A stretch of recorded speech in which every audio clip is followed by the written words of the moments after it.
ಕಳೆದ 12 ವರ್ಷಗಳ ಅವಧಿನ ಡಿ.ಕೆ. ಸುರೇಶ್ ಅವರ ಪಾರ್ಲಿಮೆಂಟರಿನಾಗಿ ಅವರ ಅವಧಿ ಏನಿತ್ತಲ್ಲ, ಆ ಅವಧಿನಲ್ಲಿ ಅವರು ನಡ್ಕೊಂಡಂಥ ರೀತಿ ಇವತ್ತು ಕನಕಪುರ ಅವರ ಸ್ವಕ್ಷೇತ್ರ ಆದರೂ ಕೂಡ ಬಹಳಷ್ಟು ಜನ ಮುಖಂಡರು ಈ ಸಭೆಗೆ ಬಿಜೆಪಿ ಮತ್ತು JDSನ ಮುಖಂಡರು ಬಂದಿದ್ದಾರೆ.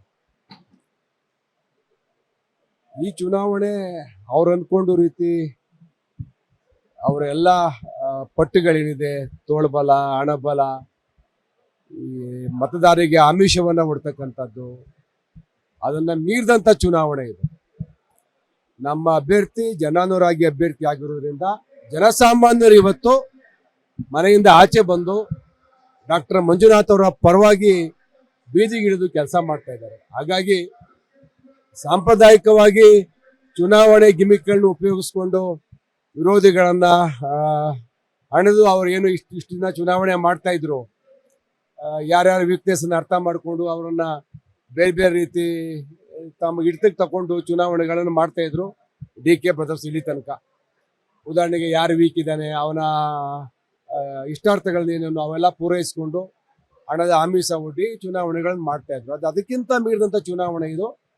ಜನಸಾಮಾನ್ಯರು ಸ್ವಯಂ ಪ್ರೇರಿತರಾಗಿ ಇವತ್ತು ಬೀದಿಗೆ ಬಂದು ಪಾರ್ಲಿಮೆಂಟರಿ ಚುನಾವಣೆಯಲ್ಲಿ ಸಂಸದ ಡಿ.ಕೆ. ಸುರೇಶ್ ಅವ್ರನ್ನ ಬದಲಾಯಿಸಬೇಕು, ಮಂಜುನಾಥ್ ಅವ್ರನ್ನ ಗೆಲ್ಸ್ಕೋಬೇಕು ಅಂತೇಳಿ ಅವಿರತ ಹೋರಾಟವನ್ನು ಜನಸಾಮಾನ್ಯರು ಮಾಡ್ತಾ ಇರೋದ್ರಿಂದ ಬಹುಶಃ ಈ ಚುನಾವಣೆ ಭಾರತೀಯ ಜನತಾ ಪಾರ್ಟಿಯ ಪರವಾದಂತಹ ಚುನಾವಣೆ ಆಗ್ತದೆ. ಆ ಮಂಜುನಾಥ್ ಅವರು ಗೆಲ್ತಾರೆ. ಈಗ ಯಾಕೆ ಅವರು ಅರ್ಥದಲ್ಲಿ ಹೇಳಿದ್ದಾರೆ ಅಂದ್ರೆ, ಡಿ.ಕೆ. ಬ್ರದರ್ಸ್ ರಾಜಕೀಯ ಚರಿತ್ರೆನೇ ಹಾಗೆ ಇದೆ. ಅವರು ರಕ್ತ ಚರಿತ್ರೆ, ರಾಜ್ಯ ರಾಜಕಾರಣದಲ್ಲಿ ಅವರು ನಡೆದು ಬಂದಂಥ ದಾರಿನೇ ಅದೇ ದಮನಕಾರಿಯಾದಂಥ ನೀತಿ, ಅವರ ದಬ್ಬಾಳಿಕೆ, ಅವ್ರ ದೌರ್ಜನ್ಯ, ಮತ್ತೆ ಜನಸಾಮಾನ್ಯರನ್ನ ಪ್ರೀತಿಯಿಂದ ಗೆಲ್ಲೋದಕ್ಕಿಂತ ಕಾನೂನುಗಳಿಂದ, ಅವ್ರನ್ನ ಪೊಲೀಸ್ ಅವರಿಂದ ದೌರ್ಜನ್ಯ ಎಸಗಿ ಅವ್ರನ್ನ ಕಂಟ್ರೋಲ್ ಮಾಡ್ಕೋತಾ ಇದ್ರು. ಹಾಗಾಗಿ ಮುನಿರತ್ನ ಅವರು ಆ ಅರ್ಥದಲ್ಲಿ ಅವ್ರನ್ನ ರಾವಣರಿಗೆ ಹೋಲಿಸಿರ್ಬೇಕು. ಅದು ನಿಜನೂ ಕೂಡ. ನಿಮ್ಗೆಲ್ಲ ಗೊತ್ತೇ ಇದೆ, ನಾವೆಲ್ಲ ಇಷ್ಟು ವರ್ಷ ಅವ್ರ ವಿರುದ್ಧ ಹೋರಾಟ ಮಾಡ್ಕೊಂಡು ಬಂದಿದ್ದೀವಿ ಅಂತ ಅಂದ್ರೆ ಬಹುಶಃ ಇದು ಮುಂದಿನ ದಿನಗಳಲ್ಲಿ ನಮಗೆ ಅನುಕೂಲ ಆಗ್ತದೆ. ಬರ್ತಕ್ಕಂಥ ಚುನಾವಣೆಯಲ್ಲಿ ನಮ್ಮ ಅಭ್ಯರ್ಥಿ ಗೆಲ್ತಾರೆ. ನೋಡ್ರಿ, ಇದು ರಾಮ ರಾವಣ, ಧರ್ಮ ಅಧರ್ಮ, ಏನು ಕೆಟ್ಟದ್ದು ಒಳ್ಳೇದು ಅಂತ ಏನ್ ಹೇಳ್ತೀವಿ, ಇವತ್ತು ಜನ ಒಂದು ತೀರ್ಮಾನಕ್ಕೆ ಬಂದಿದ್ದಾರೆ. ಡಿ.ಕೆ. ಶಿವಕುಮಾರ್, ಡಿ.ಕೆ. ಸುರೇಶ್ ಅವರು ರಾಜಕಾರಣಕ್ಕೆ ಬಂದ ಮೇಲೆ ಅವರು ಸ್ವತಂತ್ರವಾಗಿ ಎಷ್ಟು ಪ್ರಬಲರಾಗಿದ್ದಾರೆ, ಎಷ್ಟು ಸರ್ಕಾರದ ಮುಖಾಂತರ ಅವರು ಇವತ್ತು ಅವರ ಆಸ್ತಿಯನ್ನು ಎಷ್ಟು ವೃದ್ಧಿ ಮಾಡ್ಕೊಂಡಿದ್ದಾರೆ, ಅವ್ರ ತೋಳ್ಬಲ ಎಷ್ಟಿದೆ, ಅವರ ಮೂಲ ಉದ್ದೇಶ ಸಮಾಜ ಸೇವೆಗಿಂತ ಮಿಗಿಲಾಗಿ ಅವರು ಬಲಾಢ್ಯರಾಗಬೇಕು, ಅದರ ಮುಖಾಂತರ ಅವರು ರಾಜ್ಯ ರಾಜಕಾರಣವನ್ನ ಕಂಟ್ರೋಲ್ ಮಾಡಬೇಕು ಅಂತೇಳಿ ಅವರು ಇವತ್ತು ಅಷ್ಟೇ ಮಾಡ್ತಾ ಇಲ್ಲ, ಮುಖ್ಯಮಂತ್ರಿನೂ ಕೂಡ ಕಂಟ್ರೋಲ್ ಮಾಡ್ತಾ ಇದ್ದಾರೆ. ಹಾಗಾಗಿ ಅದಕ್ಕೆಲ್ಲ ಇವತ್ತು ಜನ ಸಿಡಿದಿದ್ದಾರೆ. ನೀವೇ ಅರ್ಥ ಮಾಡ್ಕೋಬೇಕು, ರಾಮ ಯಾರು ರಾವಣ ಯಾರು ಅಂತೇಳಿ. ನಮ್ದು ರಾಮನ್ ಪಕ್ಷ, ನಾವು ರಾಮನ್ ಪರ ಇರ್ತೀವಿ. ಈ ಚುನಾವಣೆಯಲ್ಲಿ ನಾವು ಗೆಲ್ತೀವಿ.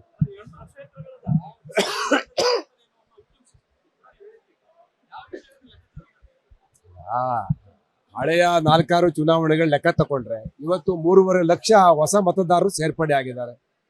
ಹೊಸ ಮತದಾರರು ಯುವಕರು ಯುವತಿಯರಿದ್ದಾರೆ, ಅವರೆಲ್ಲ ಭಾರತೀಯ ಜನತಾ ಪಾರ್ಟಿಯ ಪರವಾಗಿ ಇದ್ದಾರೆ. ಒಟ್ಟಾರೆ ಕ್ಷೇತ್ರವರು ಲೆಕ್ಕ ಹಾಕೊಂಡಾಗ ಅವ್ರಿಗೆ ಕನಕಪುರದಲ್ಲೂ ನೋಡಿದಾಗ ಕನಕಪುರದಲ್ಲೂ ನಾವು ಸರಿಸಮಾನವಾದಂಥ ಫೈಟನ್ನು ಕೊಡ್ತೀವಿ.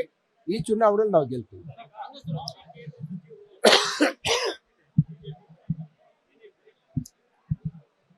ಮಂಜುನಾಥ್ ಅವರ ಪ್ರತಿಭೆ, ಮಂಜುನಾಥ್ ಅಲ್ಲಿ ಇರ್ತಕ್ಕಂಥ ಅವರ ವೈದ್ಯಕೀಯ ಕ್ಷೇತ್ರದ ಅನುಭವದ ಆಧಾರದ ಮೇಲೆ ಅವರು ಬರೀ ಸಂಸದರಾಗಬಾರ್ದು, ಅವರು ಕೇಂದ್ರದಲ್ಲಿ ಮಂತ್ರಿ ಆಗಬೇಕು ಅಂತೇಳಿ ಬೆಂಗಳೂರು ಗ್ರಾಮಾಂತರ ಕ್ಷೇತ್ರದ ಮತದಾರರ ಆಶಯ.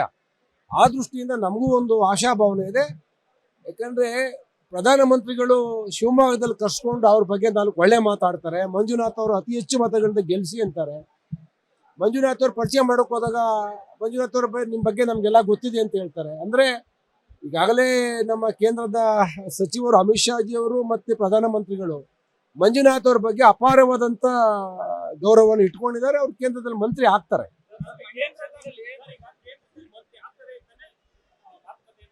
ಆ ಥರ ಏನಿಲ್ಲ, ಜನಾಭಿಪ್ರಾಯ. ನಮಗೆ ಅವರಂತ ಒಬ್ಬ ಪ್ರತಿಭಾನ್ವಿತರು ಆರೋಗ್ಯ ಕ್ಷೇತ್ರಕ್ಕೆ ಬೇಕು, ಹಂಗಾಗಿ ಕೇಂದ್ರದ ಮಂತ್ರಿ ಆಗ್ತಾರೆ ಅನ್ನೋ ಒಂದು ಭಾವನೆ ನಮ್ದು.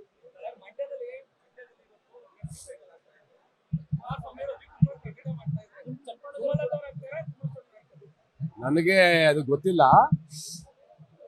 ನಮ್ಮ ಪಕ್ಷದ ನಿರ್ಣಯ ಈಗ ಅದು JDSಗೆ ಒಲ್ದು ಬಂದಿದೆ ಅಂತ ಕ್ಷೇತ್ರ ಅಂತ ಗೊತ್ತಾಗಿದೆ. ನೋಡ್ಬೇಕು, ಕುಮಾರಸ್ವಾಮಿ ಅವರು ತೀರ್ಮಾನದ ಮೇಲೆ ಎಲ್ಲ ಅವಲಂಬನೆ ಆಗ್ತದೆ.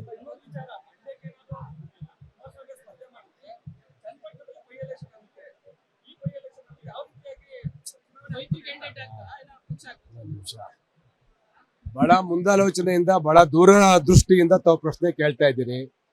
ಮೊದಲು ಪಾರ್ಲಿಮೆಂಟ್ ಚುನಾವಣೆ ಆಗಲಿ, ಮಂಜುನಾಥ್ ಅವ್ರು ಗೆಲ್ಲಿ, ಕುಮಾರಸ್ವಾಮಿ ಅವರು ಏನಾದ್ರು ಮಂಡ್ಯಕ್ಕೆ ಹೋದ್ರೆ ಚನ್ನಪಟ್ಟಣದಲ್ಲಿ ಕುಮಾರಸ್ವಾಮಿ ಅವರು ಯಾರನ್ನ ಅಭ್ಯರ್ಥಿ ಮಾಡ್ತಾರೆ ಆ ಅಭ್ಯರ್ಥಿ ಪರ ನಾವೆಲ್ಲ ಕೆಲಸ ಮಾಡ್ತೀವಿ. ಖಂಡಿತ ಮುಂದುವರಿ, ಯಾವುದೇ ಅನುಮಾನ ಬೇಡ.